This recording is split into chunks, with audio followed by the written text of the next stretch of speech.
Right now at 6, new reaction to the tragic school shooting in Texas. We talk about it when it happens, then we do nothing. A Colorado father knows the pain all too well. I had a really sleepless night last night. Thinking about what those parents are going through. And local schools are taking precautions to keep kids safe. It doesn't necessarily have to happen in your backyard. It can happen anywhere in this country, and it impacts us all. We look at the resources available to help your kids cope. This is a free service that already exists. Why not elevate it? Plus, some Denver residents say CDOT is threatening their health. They couldn't fix it or improve the air that they pollute every day. While also handcuffing their plans to change that. If you type in 80216, Globeville will come up as the most polluted zip code in the nation.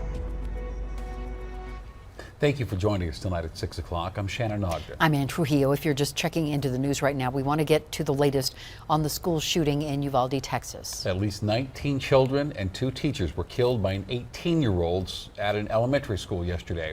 The victims include several sets of cousins, a 10-year-old described as the life of the party by his family, and a 4th-grade teacher. Texas Governor Greg Abbott said the suspect had no known mental health issues and made no mention he was going to do anything until 30 minutes before he did it. And Texas Democratic gubernatorial candidate Beto O'Rourke called out Abbott during a news conference today, saying he has done nothing to prevent a shooting like this. The father of Daniel Mauser knows the kind of pain families are going through. Daniel was killed in the Columbine shooting. He was just 15 years old. And Daniel's dad, Tom, hopes some kind of action comes. Their lives are changed.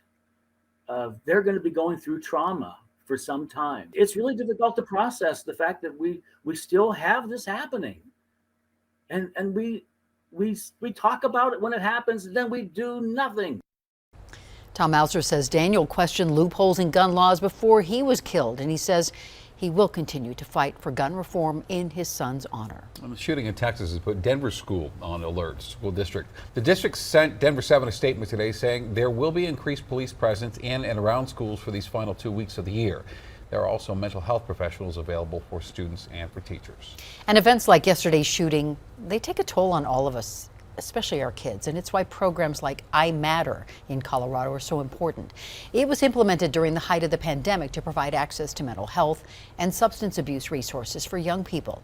Denver 7 CB Cotton shows us how this program's been working and the resources it provides. It's very important to get this message out. A message Officer Elizabeth McGregor has carried throughout her career. They need the resources. Children need resources and a place to go for help. Now, Aurora officers are letting youth know where they can go to get it. This is a free service that already exists. Why not elevate it? In the fall of last year, the state launched the I Matter program. It provides up to 6 free virtual counseling sessions for those 18 or younger. This week, the Aurora Police Department became the first agency to partner with the program. You know, we've held several different town hall events over the last 6 months in response to youth violence here in Aurora. And a recurring theme that we've heard from youth, from parents and educators is that our youth need a safe space to talk to adults about the problems that they're facing. Joshua Nicholas manages community relations for Aurora Police. He says the agency has ordered signs, brochures, and other handouts and hopes to connect community members with the I Matter program. We're trying to plaster the town. There's no reason youth and adults shouldn't know about this free resource, particularly given just the number of challenges our youth are facing right now. The most recent challenge, fears of gun violence after 19 children were killed at a Texas elementary school. And we heard from some administrators today at APS, in fact, that said parents are upset, kids are crying because of what happened in Texas yesterday. So it doesn't necessarily have to happen in your backyard. It can happen anywhere in this country, and it impacts us all. And those who help lead the I Matter program say they can provide immediate help. And we've had almost 8,000 completed appointments since October 27th when the program launched.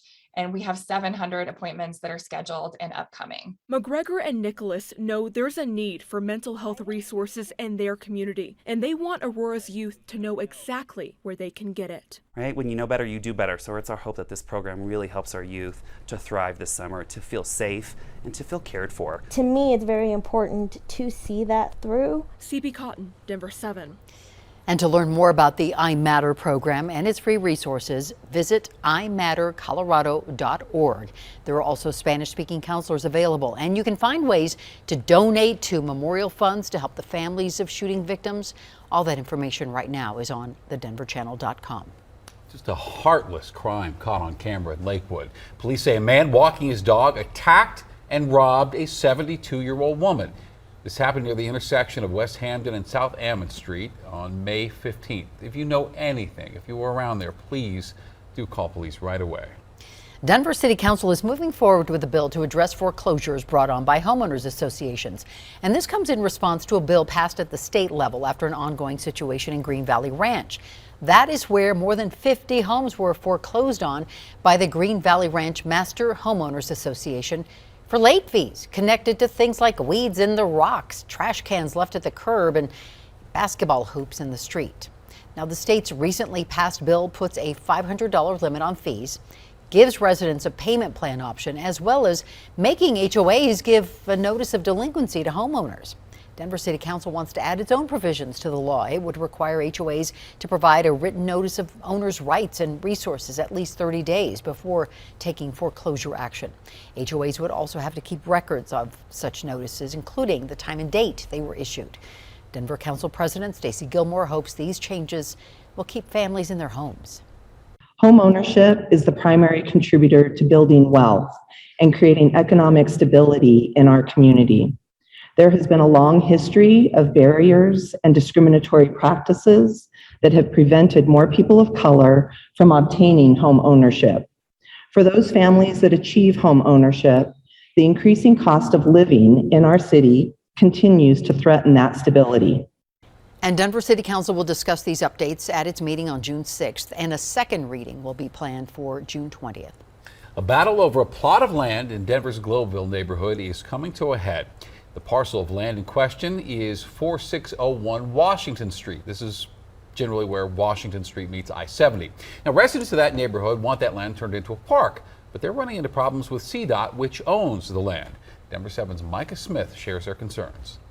Broken glass and litter. I'm suffering. This vacant CDOT lot at 4601 Washington Street backs up to Joseph Herrera's Globeville home. People just come and dump their garbage here. We first met Herrera in August 2021 after he started a petition asking CDOT to turn the land into a park, hoping trees and plants would filter out I-70 pollution flowing onto his property. If you type in 80216, Globeville will come up as the most polluted zip code in the nation. I have migraines.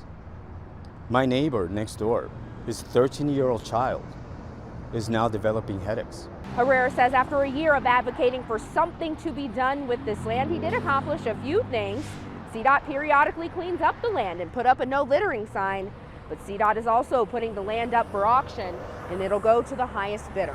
The city of Denver said that $1,080,000 was too much money for them to spend on buying a land. There's been a lot of confusion on the CDOT side of things because originally they were going to give it to the city.